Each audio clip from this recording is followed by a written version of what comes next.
Aku pohon yang besar di belakang. Dalam hati mudah-mudahan saya tak pernah melihatnya. Karena yang kita takutkan itu bukan ketika dia jelek, yang kita khawatir kalau dia cantik. Katanya rambutnya panjang, tinggi semampai, bahaya ini. Keluar saya jam 2 subuh, nggak ada apa-apa. Balik saya jam 11 malam juga nggak ada apa-apa. Nengok juga ke depan itu, siapa tahu memang ada. Nggak pernah nampak, alhamdulillah. Mudah-mudahan tak pernah nampak. Justru di rumah saya ada yang berdiri perempuan tuh.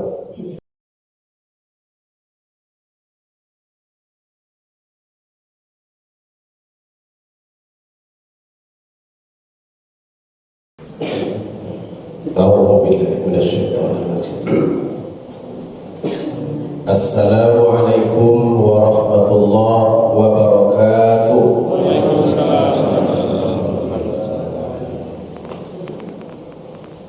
Alhamdulillahi rabbil alamin, wal aqibatu lil muttaqin, wassalatu wassalamu ala asyrafil anbiya'i wal mursalin wa ala alihi wa sahbihi ajma'in. Subhanaka la ilma lana illa ma 'allamtana innaka antal alimul hakim. Rabbi shrah li sadri wa yassir li amri wahlul 'uqdatam min lisani yafqahu qawli. Puji syukur kita sampaikan kepada Allah dengan mengucapkan alhamdulillahi rabbil alamin. Ketika seorang hamba makan satu makanan walaupun sedikit, lalu dia mengucapkan alhamdulillah, maka Allah mencintainya. Apabila dia minum satu minuman walaupun cuma seteguk, lalu dia mengucapkan alhamdulillah, Allah mencintainya. Pagi ini bukan hanya makanan, bukan seteguk air, tapi kita bisa sujud sebelum sholat subuh 2 rakaat. Khairun minad dunya wa ma fiha, itu lebih baik daripada dunia dan isinya. Ditambah dengan sholat subuh, sholat paling baik dari 5 sholat yang ada. Seterusnya kita lanjutkan pula dengan pengajian sampai syuruk nanti. Apabila ada orang berangkat dari rumah dengan niat melaksanakan ibadah, lalu kemudian dia sholat di masjid dan tidak pulang sampai terbit matahari, kemudian diikutinya dengan sholat 2 rakaat, maka katanya pahalanya sama seperti umrah umrah yang sempurna. Sekarang ini umrah sudah mulai dibuka. 3 tahun belakangan tertutup total, tak boleh berangkat karena banyak COVID. Haji juga sudah mulai dibuka, tapi terbatas pula waktu. 65 tahun ke atas tak dapat lagi melaksanakan haji. Untungnya kita yang hadir ini masih di bawah 50 semuanya. Dilihat dari sini di bawah 50, tapi kalau agak dekat rupanya 85. Mudah-mudahan kita selalu sehat, diberikan oleh Allah waktu hingga kita bisa mengisi kehidupan kita dengan baik. Sebab hidup ini kalau tidak diisi, dia akan tetap habis. Sama kita meninggalkan mobil yang hidup mesinnya di parkiran. Dia duduk saja, tapi mesinnya hidup, maka minyaknya pasti lambat laun habis. Kalau kita tidak menggunakan hidup ini dengan baik, duduk saja di rumah, minyaknya pun akan tetap habis. Idza jaa ajaluhum la yastakhiruna sa'ah wa la yastaqdimun. Bila sudah datang ajal, maka mati itu pasti menghampiri. Tak dapat dimundurkan sesaat, tak dapat dimajukan walaupun sesaat. Dia tidak akan melihat orang ini sudah sakit, dia mati duluan, tidak. Orang ini sudah sekarat, dia mati duluan, juga tidak. Ada seorang lelaki berkebangsaan Prancis. Beliau pemain sepak bola. Ketika main sepak bola itu cedera lututnya. Akhirnya kata dokter, ini mesti dioperasi. Diambil tindakan operasi. Ketika masuk ruangan itu diyakinkan oleh istrinya, abang kondisinya baik, sangat baik. Pemain bola, badannya sehat, cuma lututnya cedera. Tapi begitu keluar dari ruang operasi, dia gak sadar-sadar. Sampai 39 tahun berlalu, dia koma setelah dioperasi. Koma tahun 1981, akhirnya dia meninggal dunia tahun 2021. Usianya waktu koma itu 42 dan meninggal dunia di usia 73, masih dalam keadaan koma. Karena itulah selagi badan masih sehat, kata Nabi Iqtanim khamsan qabla khamsin, manfaatkan yang 5 sebelum datang yang 5. Manfaatkan hidupmu sebelum datang matimu. Manfaatkan kayamu sebelum datang miskinmu. Manfaatkan sehat sebelum datang sakit. Manfaatkanlah lapang sebelum datang sempit. Dan manfaatkanlah muda sebelum kita tua. Mudah-mudahan yang hadir ini semuanya diberkahi Allah Subhanahu wa ta'ala kita dalam segala hal.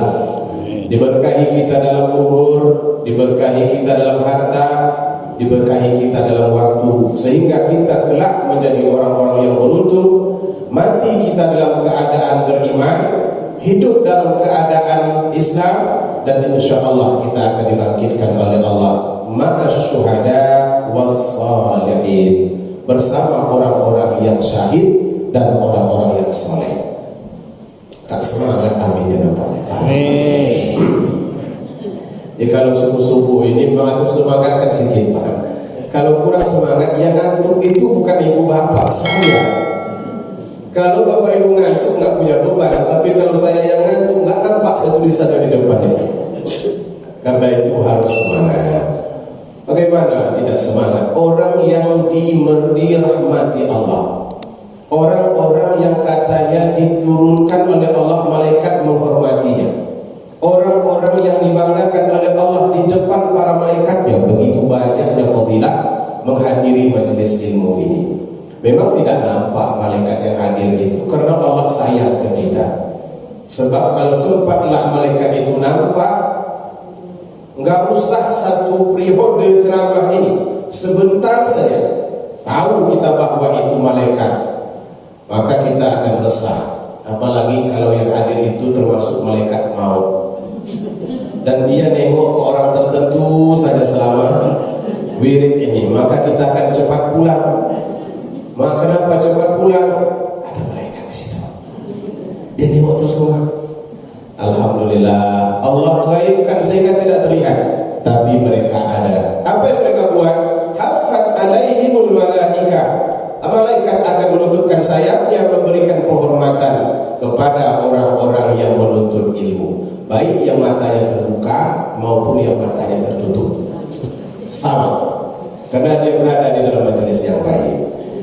Kemudian salawat dan salam kita kepada Nabi Muhammad sallallahu alaihi wasallam. Allahumma salli ala Sayyidina Muhammad wa ala ali Sayyidina Muhammad. Ketika nanti dunia sudah dihancurkan, manusia dibangkitkan dalam satu kali kebangkitan, cuman modelnya berbeda-beda. Ada orang yang bangkit dalam keadaan buta, ada orang bangkit dalam keadaan perutnya sangat besar, ada orang bangkit dalam keadaan kepalanya yang besar, ada pula orang bangkit dengan terbalik, kepala ke bawah, kaki ke atas, matahari dekat ke kepala manusia. Ada orang yang disebabkan matahari dekat itu keringatnya meleleh sampai lutut, ada juga yang meleleh sampai pinggang, ada lagi yang tenggelam sampai dada, dan ada yang mengap-mengap karena keringatnya sendiri. Menunggu manusia ketika itu 50.000 tahun, baru nanti ada prosesnya. Saat itulah kita selalu semuanya berbondong-bondong kemana-mana mencari bantuan dan perlindungan. Datang kepada Nabi Adam, engkau adalah abul anbiya, bapaknya para nabi, abul bashar, bahkan bapaknya para manusia, tolonglah kami. Kata Nabi Adam, tidak bisa, aku sudah pernah makan buah khuldi. Jadi hati-hati juga dengan buah. Ya, buah khuldi itu tak tahu sekarang saya apa modelnya. Tapi kalau buah durian sikat saja. Apalagi kalau gratis. Teman saya bilang durian itu bisa menaikkan tensi. Rupanya kalau bayar, kalau gratis tidak. Cuma ada kawan saya di Sepondok di Bapak dimakannya mertua. Sambil bergurau dia bilang mertua ini bisa menaikkan kadar gula. Saya sebut Ustaz, kadar gula akan naik kalau mertua yang kita makan itu cuma 2-3 biji. Tapi kalau 3 kilo, insya Allah tidak akan naik. Ayolah gula dimakannya banyak-banyak, naiklah kadar gulanya, stroke setelah itu. Akhirnya menyesal saya memberikan fatwa yang tidak benar kepadanya. Sampai sekarang dia tidak sehat. Rasa-rasanya ada bersalah. Nah saat itu semua manusia datang kepada Nabi Adam. Nabi Adam tidak bisa memberikan bantuan karena sudah pernah makan buah kurdi. Datang lagi kepada Nabi Musa. Nabi Musa tak bisa karena saya sudah pernah membunuh Bani Israel. Ditinjunya orang itu akhirnya mati. Datang ke semua Nabi, tak ada yang bisa kecuali Nabi Muhammad sallallahu alaihi wasallam. Beliaulah yang berjuang mewakili semua yang hadir kepada Allah Ta'ala agar umat ini bisa diampuni. Dan setiap orang ketika itu mendapat kesempatan yang lebih dekat kepada Nabi, aulan nas bi yaumal qiyamah aktsaruhum alayya salatan. Orang yang paling dekat nanti denganku di hari kiamat adalah orang yang paling banyak bersolawat kepadaku. Jadi kalau ada orang bersolawat, jangan main handphone terus. Tengok juga handphone tuh, masih update status juga lagi. Ucapkanlah Allahumma salli ala Sayyidina Muhammad. Kata para sahabat, kami tahu ya Rasulullah bagaimana kami mengucapkan salam kepadamu. Assalamu alayka ya Rasulullah. Tapi kami belum tahu bagaimana cara mengucapkan salawat kepadamu. Maka diajarkan oleh Nabi, qulu, katakanlah oleh kalian, Allahumma salli ala Muhammad wa ala ali Muhammad. Tak pakai Sayyidina. Kenapa tak pakai Sayyidina? Karena di situ Nabi tak mau mengangkat dirinya terlalu berlebihan. Sebab Sayyidina itu artinya Tuan kami, pimpinan kami, panutan kami. Kalau Nabi sempat mengatakan begitu, Allahumma salli ala Sayyidina Muhammad, ya Allah berselawatlah kepada pimpinan kami Muhammad, itu tidak sifat Nabi. Nabi ini orang yang merendah. Tapi kalau Nabi merendah bukan berarti pula kita harus merendahkan juga. Boleh kita mengangkatnya. Itu sebabnya kata Imam Syafi'i, boleh kita menambah kalimat Sayyidina. Sama seperti saya ditanya oleh orang, Ustaz nama siapa? Lalu saya bilang Haji Masriadi Hasan LC MA MM dan calon doktor. Kira-kira bagus tidak bunyinya? Orang akan berpikir, sombong kali Ustaz ini, baru calon sudah sampai-sampaikan. Orang lain sudah profesor diam saja. Baru terasa nyaman kita kalau ditanya, nama Ustaz siapa? Mas Riyadi. Tapi ketika memanggil saya, jangan panggil pula di ujung Mas Riyadi Hasan. Begitu juga Pak Hasan, itu bukan nama saya, nama bapak saya. Itu menghina namanya itu. Saya pernah menolak telepon dari pusat ke Basnas. Ini Pak Hasan, saya jawab sudah meninggal dunia. Nggak tahu dia nama kita, dipanggil juga. Artinya penghormatan kepada Nabi itulah yang menyebabkan kita boleh menggunakan Sayyidina. Ya, Bapak Ibu, itu artinya pimpinan kami. Hadirin yang dimuliakan Allah Subhanahu wa taala. Kita pernah mendengar satu kelompok gerakan namanya Al-Arqam. Dulu ketika pertama kali kita kenal Al-Arqam itu gerakan sesat karena mengajarkan kawin lebih dari satu. Tokohnya itu seorang wanita, istri daripada pendirinya, mempelopori menikah lebih dari satu. Sesat menikah lebih dari satu ini tidak. Karena Nabi 9 istri. Yang lain-lain juga banyak istrinya. Hanya ketika itu dia mendeklarasikan di momen yang tak tepat. Orang-orang tidak mengerti tentang menikah lebih dari satu. Kaum wanita juga merasa sangat anti kalau ada orang berbicara kawin lebih dari satu. Disitulah beliau mendeklarasikan. Akhirnya beliau ini dikatakan mengajarkan ajaran sesat, dan di Malaysia mereka disikat habis. Di Indonesia tidak, tapi mereka tak bisa bergerak terlalu bebas.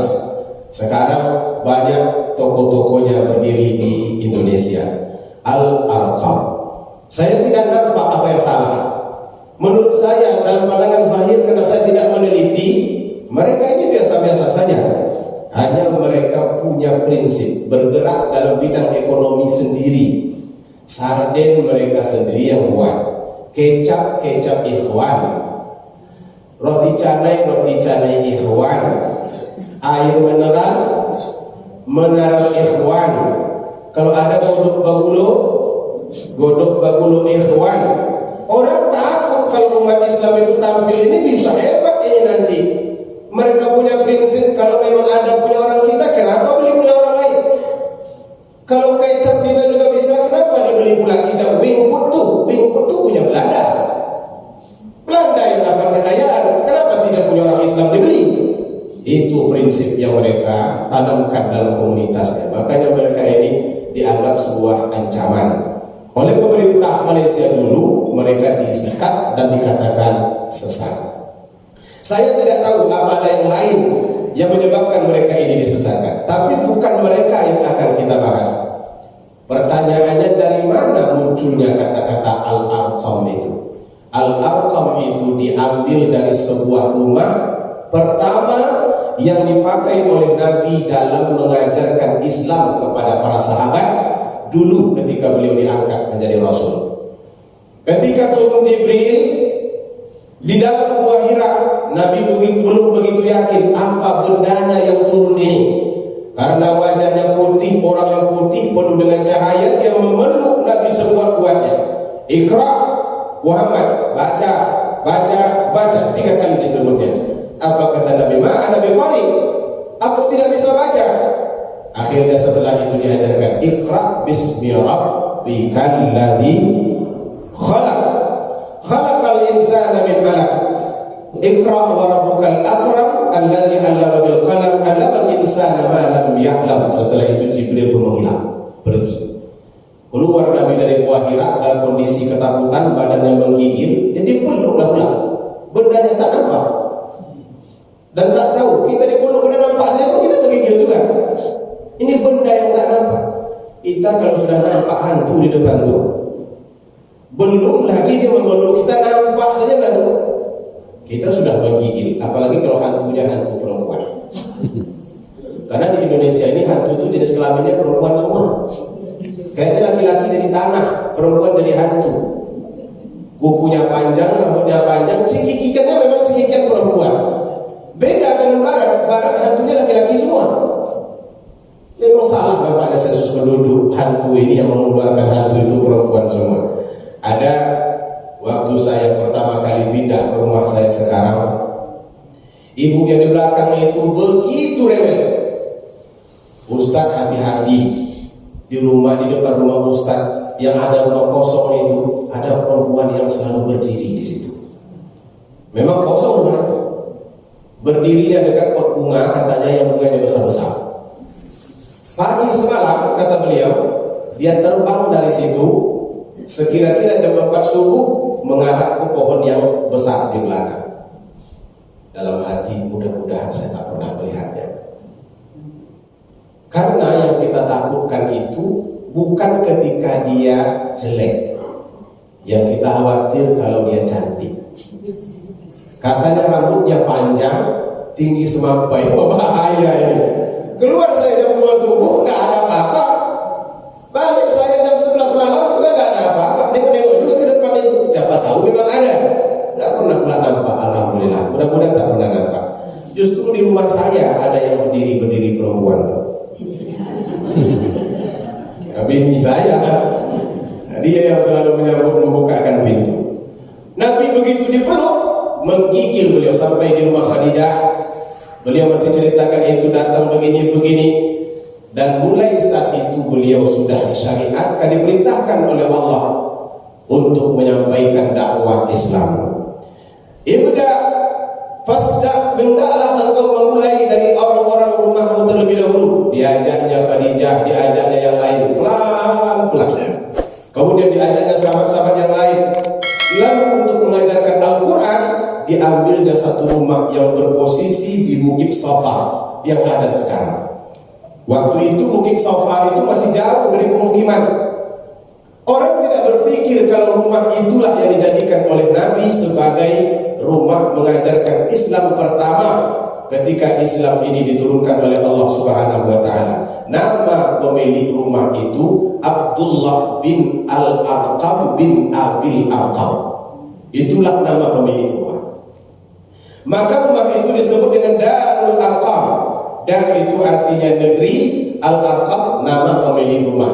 Diterjemahkan rumah Islam pertama. Jadi sebetulnya nama Al-Arqam itu tak jelek. Mereka mengambil dari nama rumah itu. Cuma karena sudah terlangsung image-nya jelek, sampai sekarang pun masih jelek. Maka fitnah itu ibu bapak lebih kejam daripada pembunuhan. Padahal orang menyebut itu tahun 1996. Sampai sekarang pun orang masih takut juga. Karena fitnah yang disebarkan oleh orang-orang yang tidak menyukai. Sebab itu hati-hati dengan fitnah. Hati-hati dengan adu domba. Tukang fitnah ini berbahaya. Tukang fitnah itu bisa membunuh. Tukang fitnah itu juga bisa menyebabkan kerusakan global. Ferdi Sambo, mohon maaf ini bapak-bapak yang polisi. Tidak ada Sambo sini Pak. Tak ada Pak. Kalau sambal ada ya. Ferdi Sambo, beliau keren membunuh orang bersama istrinya, katanya begitu. Tapi banyak berseliweran berita, apakah beliau ini korban fitnah atau tidak? Apakah beliau memang berencana membunuhnya? Untuk apa beliau bunuh? Sementara kelihatan beliau sayang. Korban fitnah. Jadi hati-hati memfitnah, apalagi kalau kita difitnah oleh orang lain. Hadirin yang Allah muliakan, mari sama-sama kita tutup pengajian ini dengan doa. A'udzubillahi minasyaitonirrajim. Bismillahirrahmanirrahim. Alhamdulillahirabbil alamin hamdan yuwaffi ni'amahu wa yukafi'u mazidah. Ya Rabbana lakal hamdu kama yanbaghi li jalali wajhikal karim wa 'azimi sultanik. Ya Arhamar Rahimin irhamna. Ya Allah, segala puji dan syukur atas nikmat yang telah Engkau berikan kepada kami. Engkau titipkan kepada kami iman, Engkau titipkan kepada kami kesehatan, Engkau titipkan kepada kami harta benda. Jadikanlah kami orang-orang yang selalu baik mengelola kehidupan kami, ya Allah. Jangan Engkau jadikan kami orang yang sia-sia. Sia-sia dalam usia, sia-sia dalam kesempatan, sia-sia dalam harta benda. Sungguh Engkau adalah Tuhan yang Maha mengetahui tentang diri kami. Ya Allah, kalau ada di antara kami yang sakit, sehatkanlah ia. Kalau ada di antara kami yang susah, maka senangkanlah ia. Kalau ada di antara kami yang sudah meninggal dunia, maka rahmatilah ia.